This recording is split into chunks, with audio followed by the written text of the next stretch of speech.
All right, so to get us started, I wanted to think a little bit more specifically about what actually defines success at the graduate level with writing. And I'm going to be even more specific about specifying North American academic writing standards because there are varying cultural expectations for writing across the disciplines. But here at K State, here in the US, we really define success in a few different ways. We look at clearly communicated results and impacts. If we can see those things, if we can communicate them clearly, we are typically successful in our writing activities.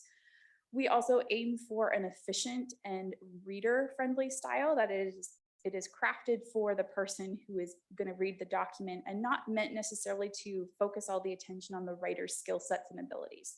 We're working for them rather than the other way around. We also are aiming for, of course, accurate and ethically presented information and utilizing writing as a way to make sure that, that is clear to others. And then once we are successful in writing at the graduate level, we have important outcomes. So publications, funding, citations, and broader impacts that we might be trying to communicate to our funders and our organizations. So the outcomes are big stakes, and that's why, of course, it is something that I'm seeing you here today trying to invest your time and attention in.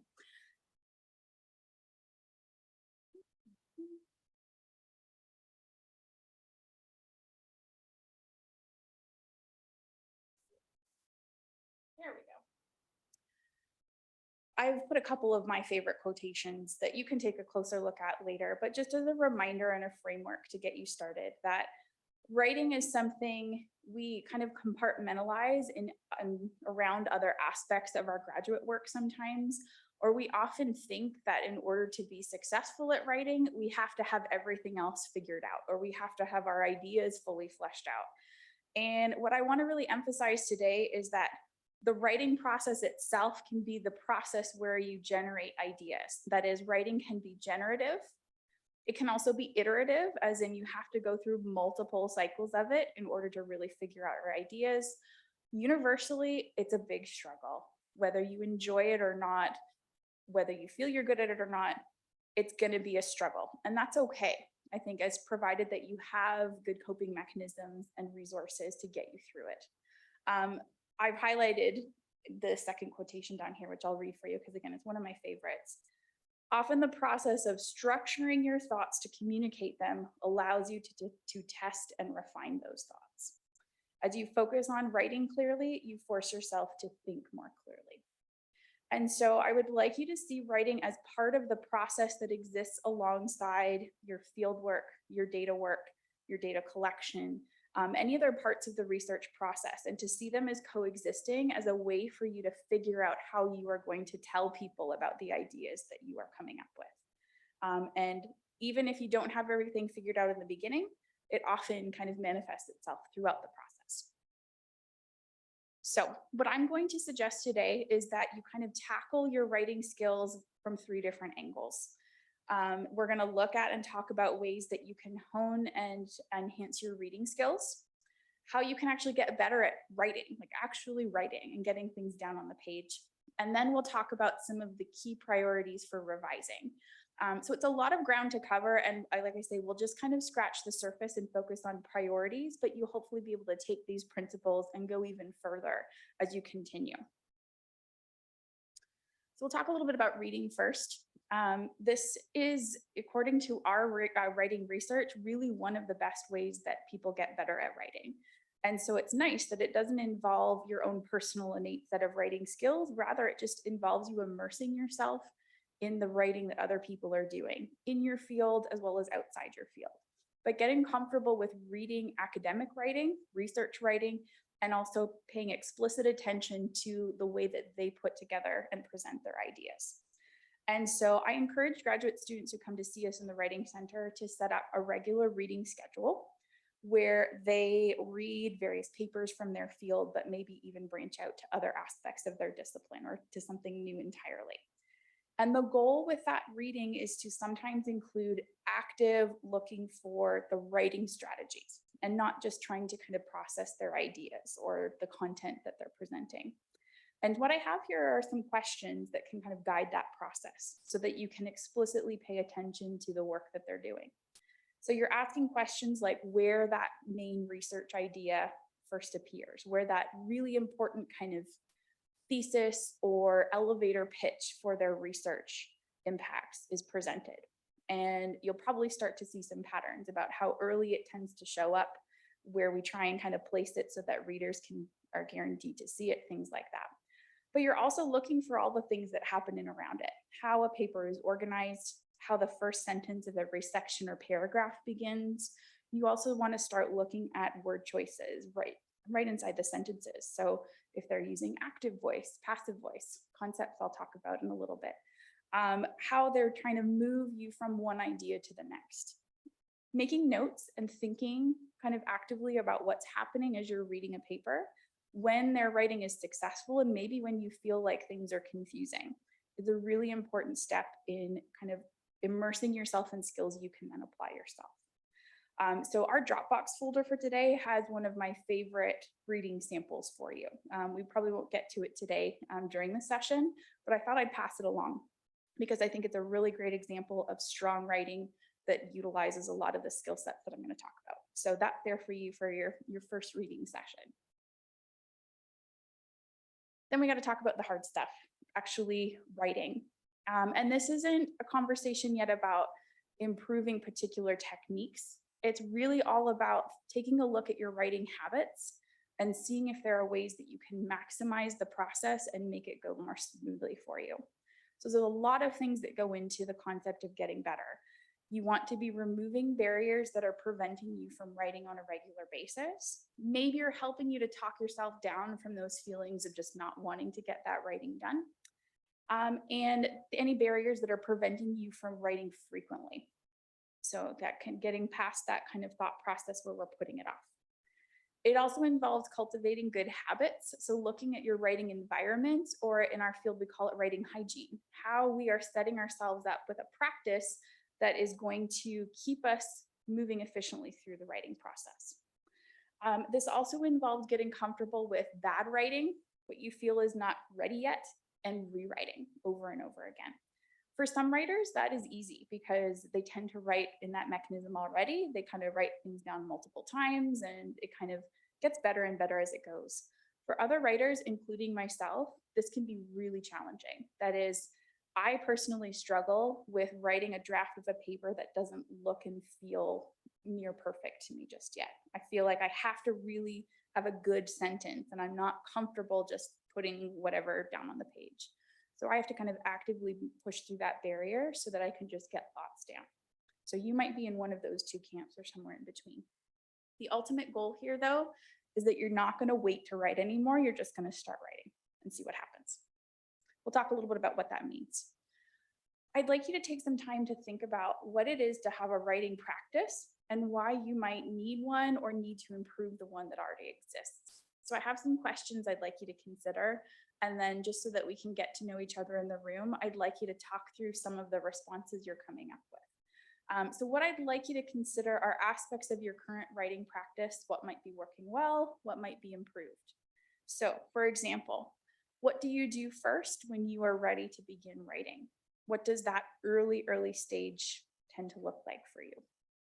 What is the ideal amount of time that you prefer to feel productive? And this time frame can really vary by the person. Do you write short bursts? Do you need to write in long sessions? Do you write a particular amount each day or each session every time you have to write? Do you kind of set yourself up with quantitative metrics?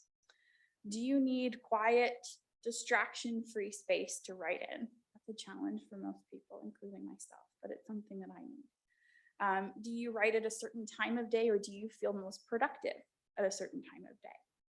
Think about all these things, or maybe whatever else comes to mind when you think about what it is that makes the writing process work for you.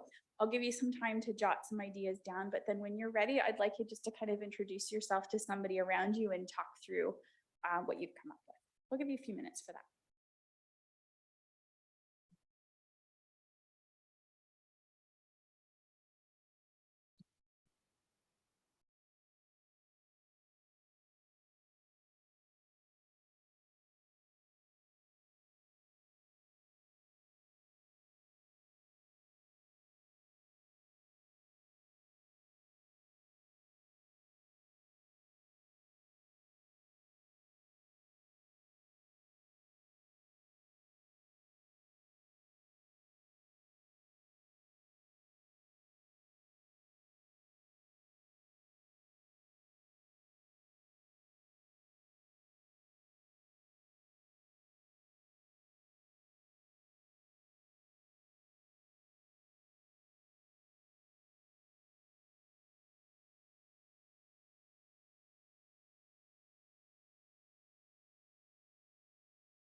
And whenever you're ready, feel free to just say hi to somebody around you, sort of talk through your writing process as it exists today.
All right, if you want to wrap up your conversations in the next couple of moments, we'll regroup.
All right, thank you for taking the time just to share your thoughts with everybody.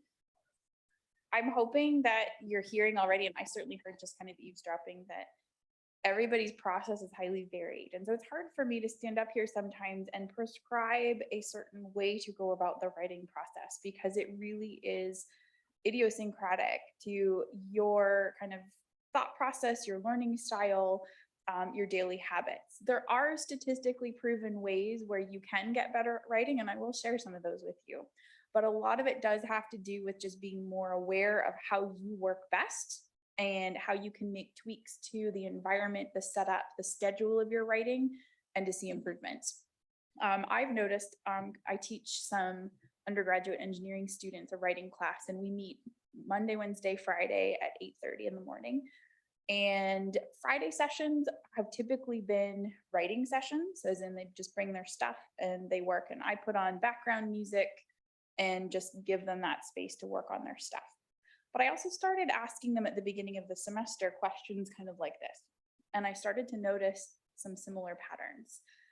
Many students telling me, I hate mornings and I do not feel productive in the morning at all. So I felt really bad they were taking a class first thing in the morning. That's just kind of how it worked, I guess. But they also said interesting things about their environment. Some people did like background music.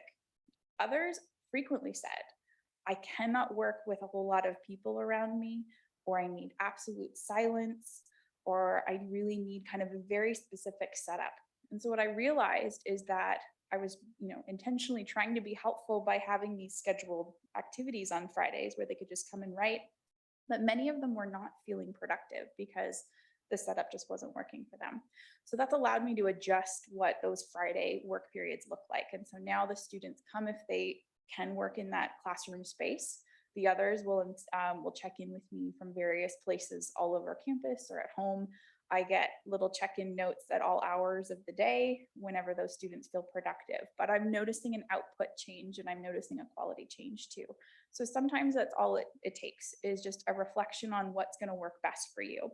Knowing that during the graduate life, it's not always going to be ideal. You might really just have to pull a couple all-nighters and get a bunch of writing done. But we're going to do what we can most of the time to kind of find an environment that works. So thank you for sharing your responses with each other. It's really important to have and establish a writing practice that works for you, and also be willing to tweak it as needed, because you are going to do a lot of writing in your graduate careers and beyond. Writing a thesis, a dissertation, or a major project requires a lot of self-discipline and time management. And when those types of things aren't going well for you, writing is often the skill that suffers, because you're just not adequately giving yourself those times and spaces to write. So it's important to set yourself up early and consistently with a practice that's going to carry you through. Your project has to be clear, it has to be convincing, it has to adhere to all the basic formatting requirements that you're being asked to, it has to be, grammatically correct and mechanically correct and all this stuff. So there's a lot at stake. And for many of you, even just beyond the project, the dissertation, you have grants to apply for where lots of money is on the line. And so it's important to set yourself up in a way that will make those things more successful.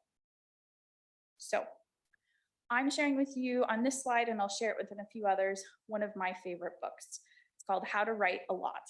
Nice and simple, but I feel captures the message that we really need to consider in graduate school. And this is written by Paul Sylvia, and he talks in the book about all of these barriers that we set up that prevent us from writing a lot. Some of them are legitimate.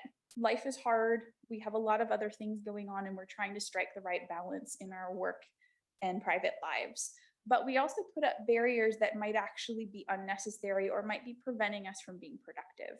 So, constantly using that excuse that you just can't find enough time, or you need to do more data work first, you need to run that code one more time. There's always something that might feel like it's a higher priority. And sometimes that's accurate, and a lot of times it's not. We often have to break through this idea that we need to be inspired or feel really creative in order to write. When you're just scheduling writing for the sake of writing, kind of making it that chore that's part of your week, you can actually see just as much productivity. Serious writers tend to write inspired or not, Sylvia says. Whether they feel creative, whether they feel inspired, They just need to kind of do it. Sylvia makes a claim that writer's block doesn't actually exist. I think that's a fairly extreme opinion because oftentimes we do kind of get creatively stuck. But his argument is that it's the behavior that is blocked and maybe not the writing itself, which I think is a valid point to consider. So how do we get out of it? You're going to look for ways to improve your writing habits. Before we even get into the skill sets, kind of paying attention to your environment, treating writing like a muscle that needs to be exercised regularly and under the right conditions in the same way that we condition and exercise our bodies for physical improvement. Generally speaking, when we look at sort of what seems to be effective in my field of writing research, most writers tend to be the best when they write every day, whether they have to or not, just to kind of be in the habit of exercising that writing muscle regularly. They also agree that writers should set concrete goals and ones that are actually achievable. So even breaking things down into something manageable. They suggest that you should sort of divide up and chunk your writing tasks into pieces so that you can see a start and an end on a consistent basis. Depending on your writing style, you do things like free write or get comfortable being messy, creating zero drafts, meaning things are going to get thrown out that first time through, but that will turn into something more productive and interesting later on.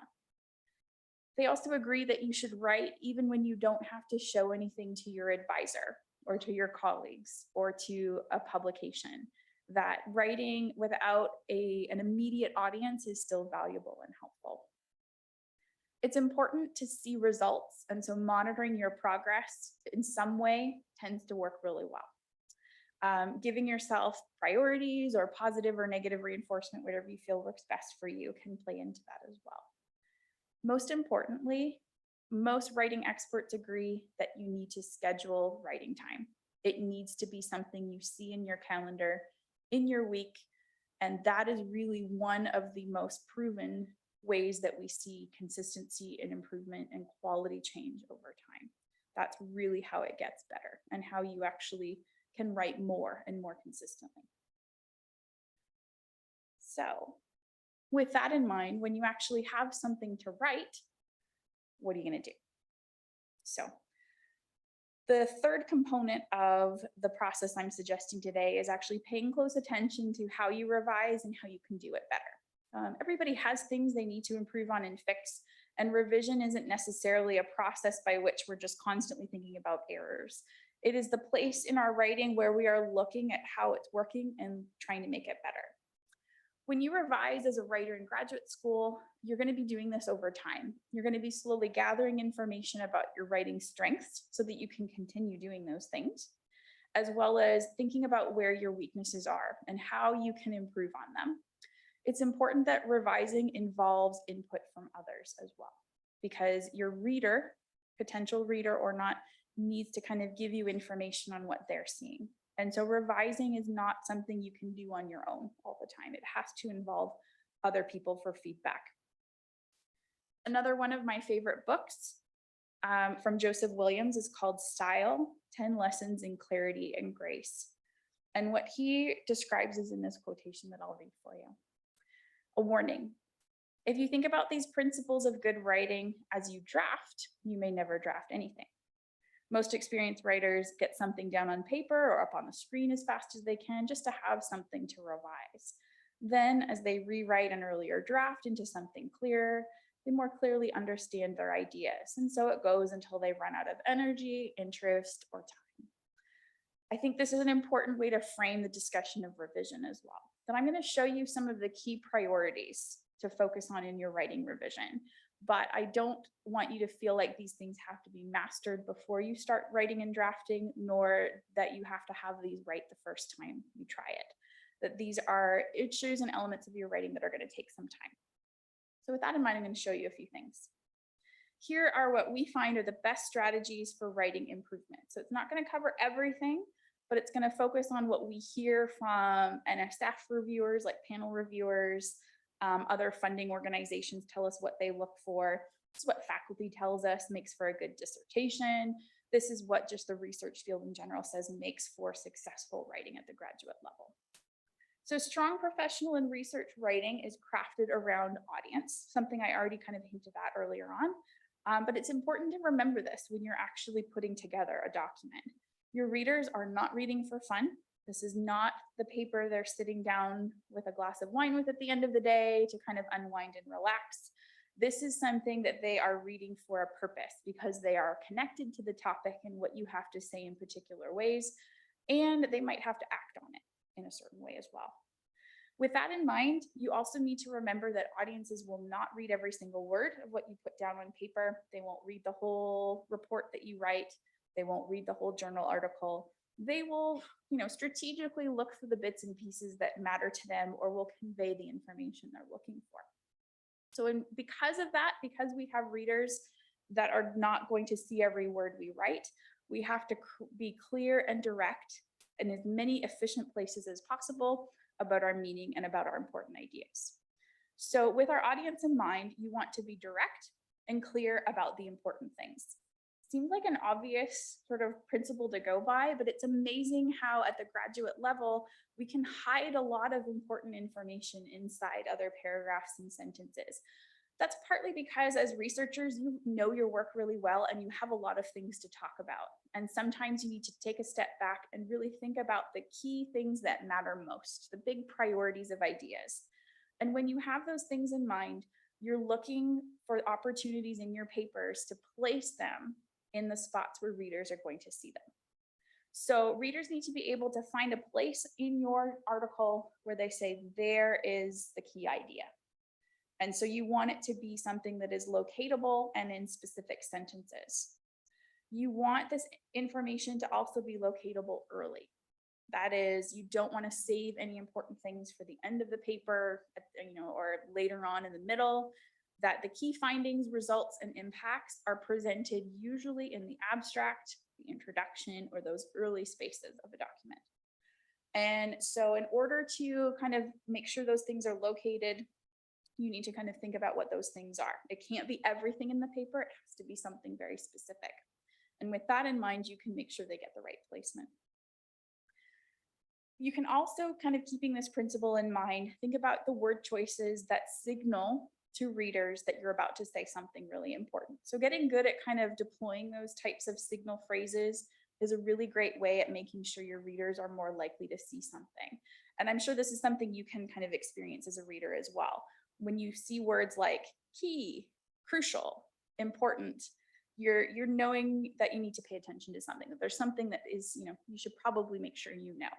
And so you want to deploy those kind of phrases as a writer as well. And that way readers are more likely to see the clear and important ideas. So I've given some examples there. Another strategy to consider is how your document looks.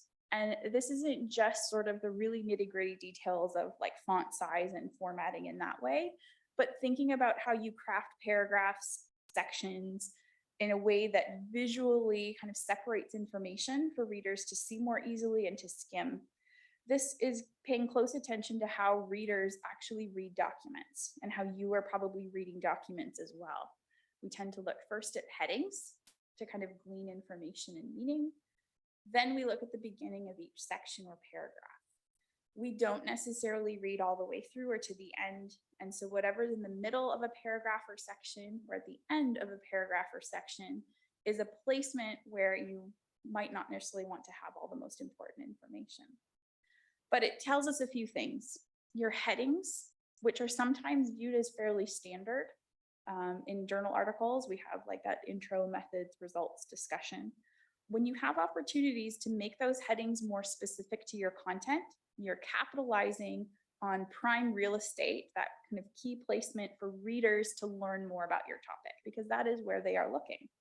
And so you're trying to kind of replace more generic heading terminology with things that are specific to your research, your ideas, your paper.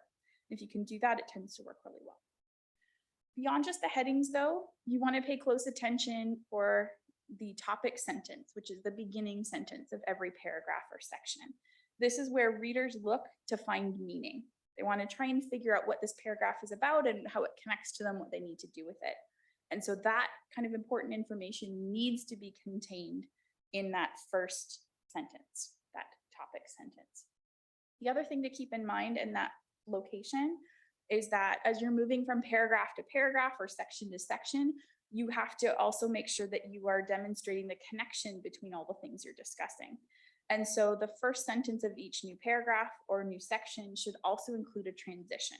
That is phrasing that is, explicitly stating the relationship between what you just said and what you're about to say.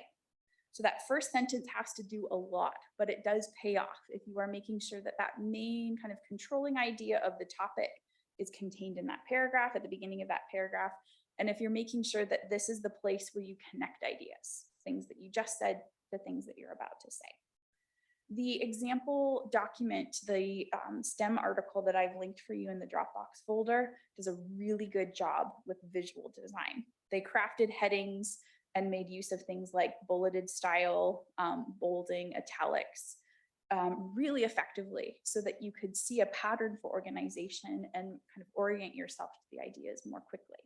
So if you want to see some good examples of that, that reading in the Dropbox will do the trick for you.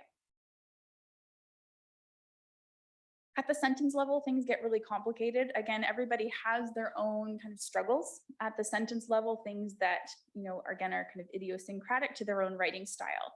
But these are some things that you can pay attention to that tend to universally work for all writers.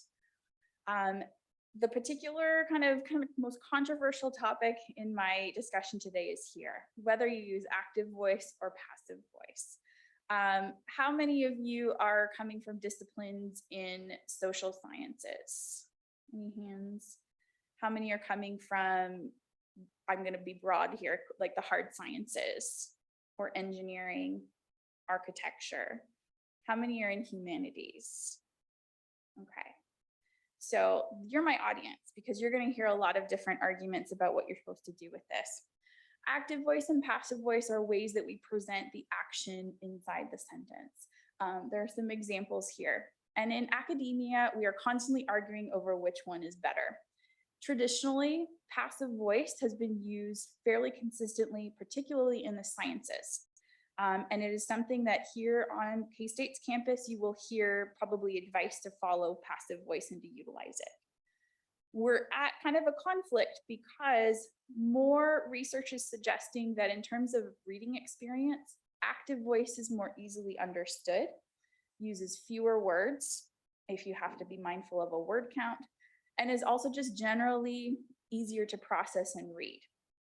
So we notice here on campus that many academics, many researchers you might work with are willing to consider the switch, that active voice is actually working, and it's a pattern of writing that is happening in the field of publications as well. You might also run into people who are still kind of deciding that passive voice is better. So as a writer, you're going to have to figure out where you stand on the issue, but I'm going to explain a couple of trade-offs to keep in mind no matter which voice you're working on. As I say, I believe active voice is generally the approach to take in most circumstances in writing. And an example of active voice is in the bullets here. The boy ate the apple. That is an example of active voice. The emphasis in active voice is on the person who is doing the action. And so in this case, it's the boy. Passive voice is the second example. The apple was eaten by the boy. In passive voice, the emphasis is more on who received that action, who that action was happening to. I've put down a more kind of technical example to follow as well, so you can see it taking place, and so you can see why it has been a valuable tool in any type of science or social science that involves testing, experimentation, observations, data collection, where a lot of researchers will say, we don't really care who did this data collection.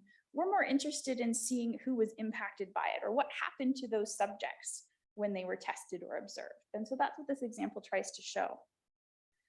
However, in the research conversation, we are also believing that even in those moments, active voice should place more emphasis on the researcher because we want to have a role and ethical responsibility to be placed in the ideas we're putting out there into the world. And in addition, we have writing benefits as well. So I'm throwing out a whole lot of controversy at you just to say that you'll want to become more familiar with how your discipline is working with this question.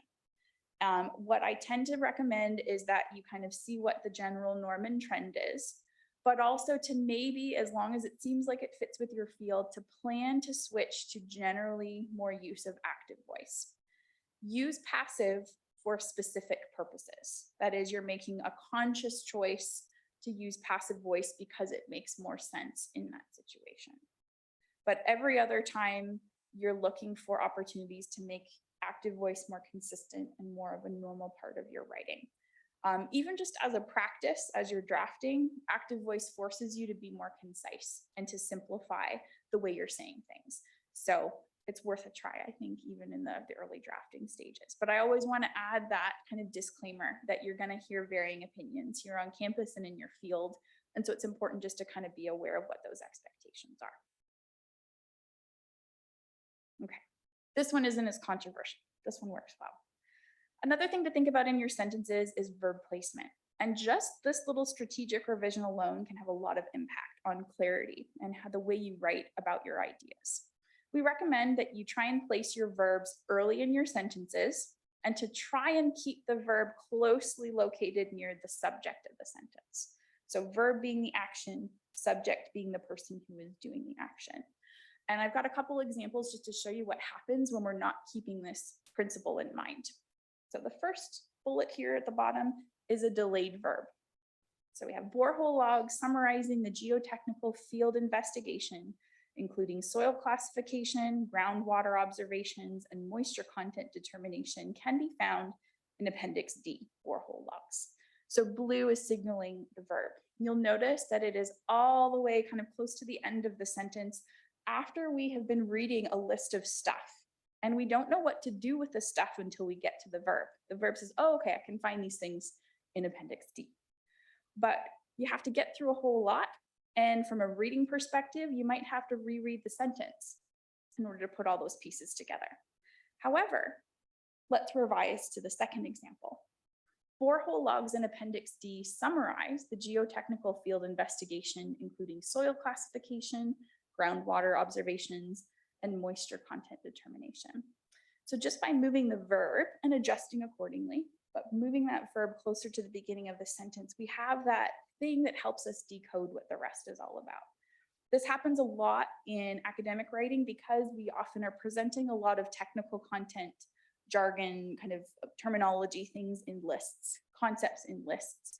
And so there is that tendency to kind of get all that down and the verb gets pushed near the end of the sentence. But a revision where you're looking for that moment and moving the verb closer to the beginning dramatically impacts the clarity and likely reduces the need for a reader to go through and see that sentence again. So a small thing, but it's really, really impactful.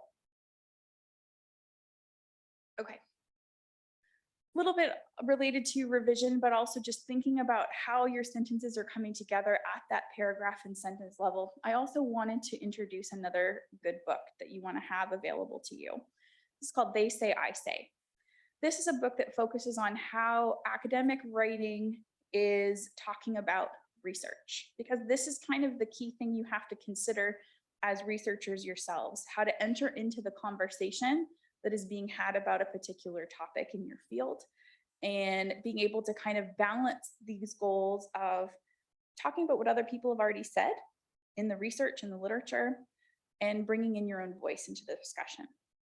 It's really challenging to be able to balance both.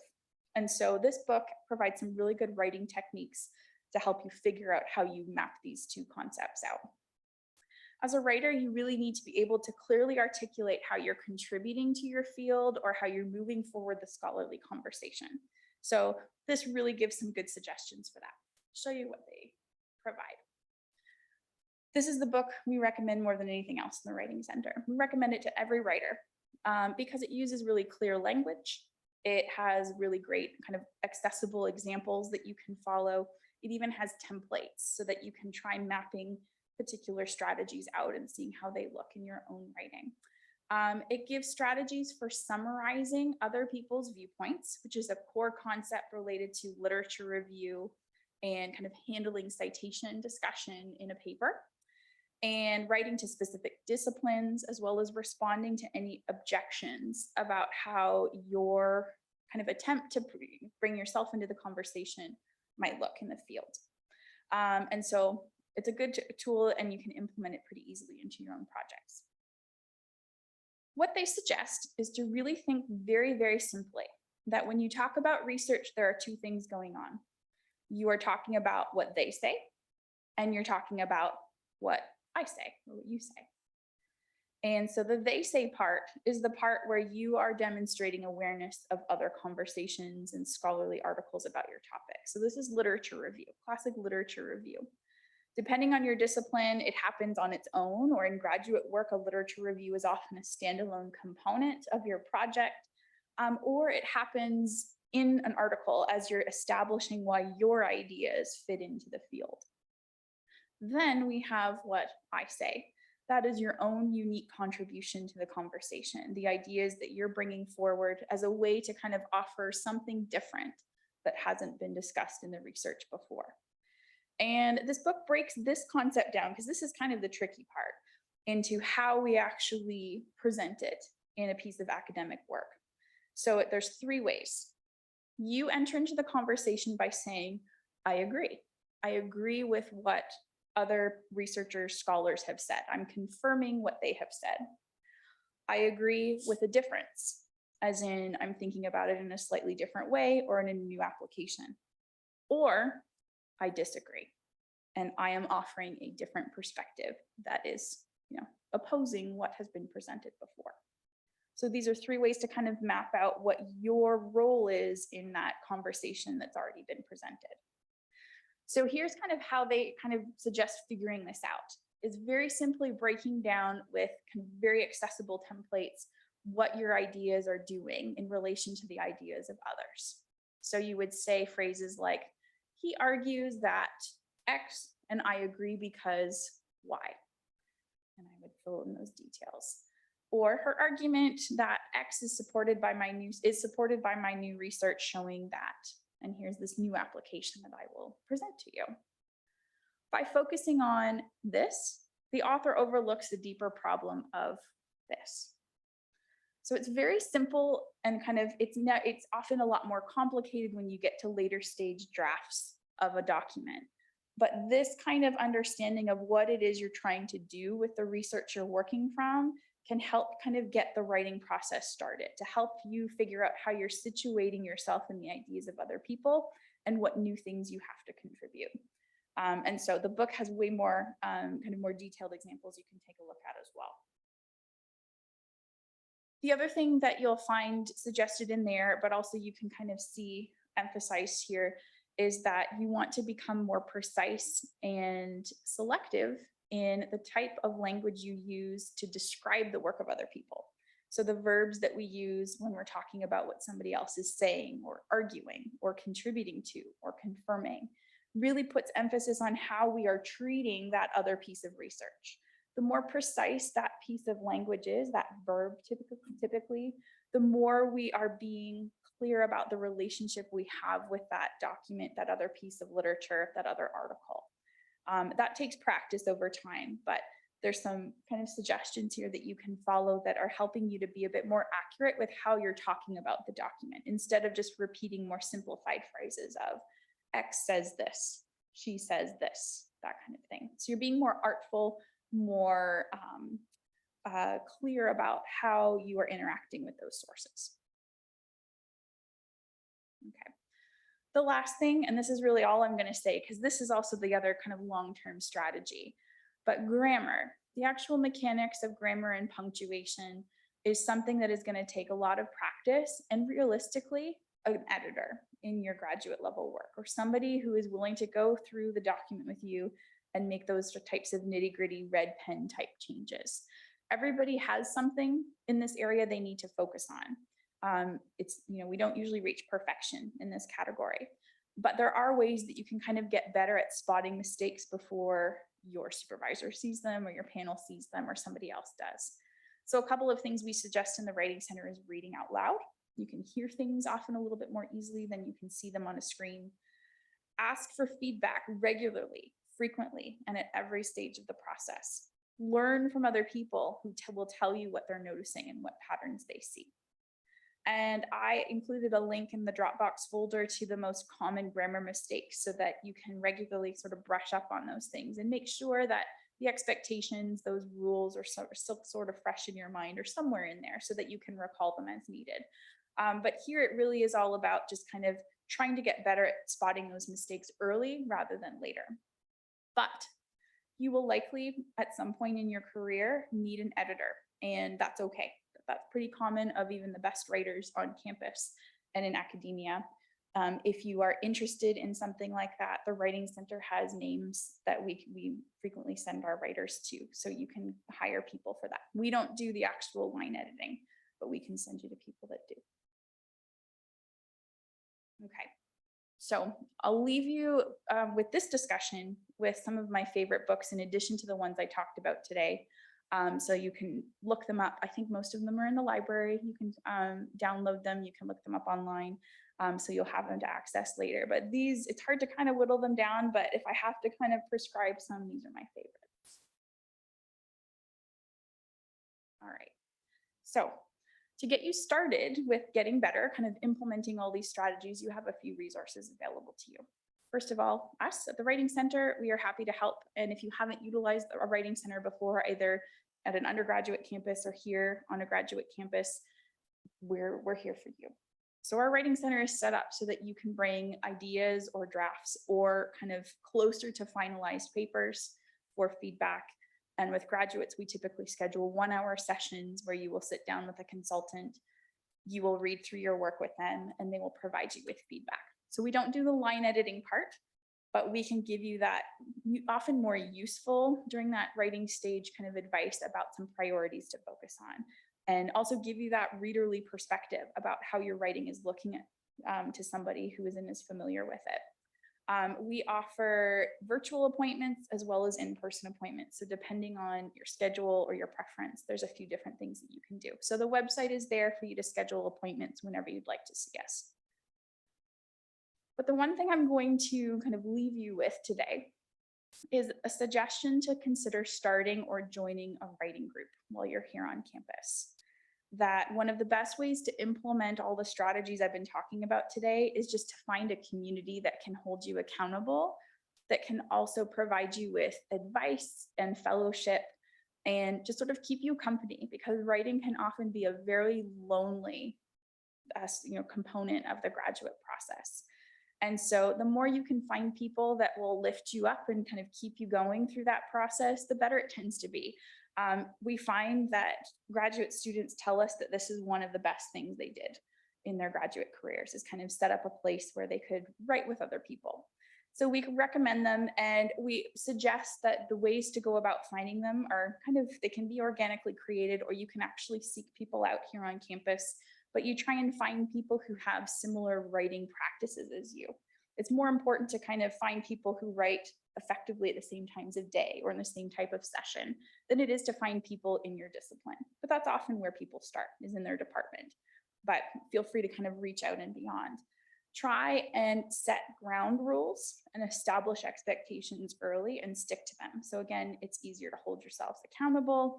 It's easier to know what is expected and what you can expect from others in that group whenever you guys meet. And so you can decide whether you are just the time and space to collectively write together, or whether you'd like to be people where you can share feedback, read each other's papers, provide suggestions, things like that.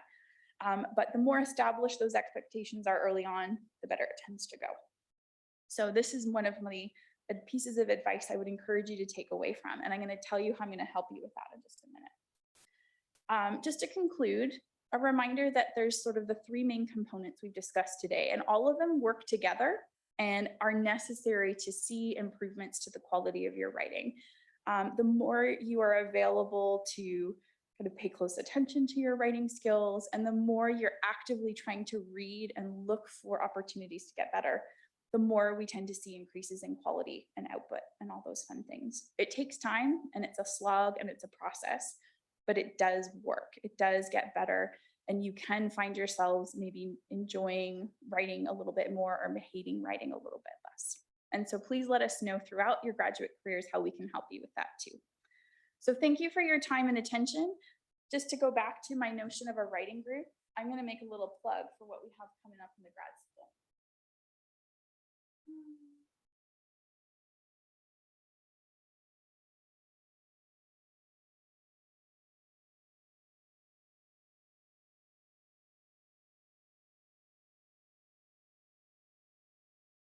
Here we are. So what I would like to advertise is a writing group that we are going to establish here via the graduate school starting this fall, and so something that we hope to continue throughout the year. We thought we'd do the work for you of setting something up. And so coming up at the end of the month, September 29th, our current time is 1:30 to 3:30. It's a Thursday afternoon. You can come to Eisenhower Hall, room 121, and we will have people, we will have snacks, we will have drinks, and a space for you to come with a writing project or just with kind of plans or ideas that you feel like you could use the time and space to consider. And you can come and go. You can use as much or as little of the time as you needed. I will be there, and I'm also going to bring some of my Writing Center consultants so that if you would like to kind of get a picture of what a Writing Center session looks like, or if you'd like somebody who's built in and ready to be a reader for you, they'll be there as well. So you can register for the session in the same way that you did for today's session. And once we get a sense of who's interested and who would like to attend or who would like to kind of continue working on a writing group over the year, we will also plan timing that adapts to people's schedules and kind of works with the most people. So I really hope to see you there. We welcome kind of spending some more time on the writing process with you. If you cannot attend, feel free to come up and let me know if the timing doesn't work out or whatever, but it's something you're interested in, so I can capture your timing and schedule preferences and make sure that you get connected with people that you might want to meet with too. So thank you. If there are any questions, I'll stick around for them, but I wish you all the best in your writing careers, and I hope that I can help you along the way. Thank you.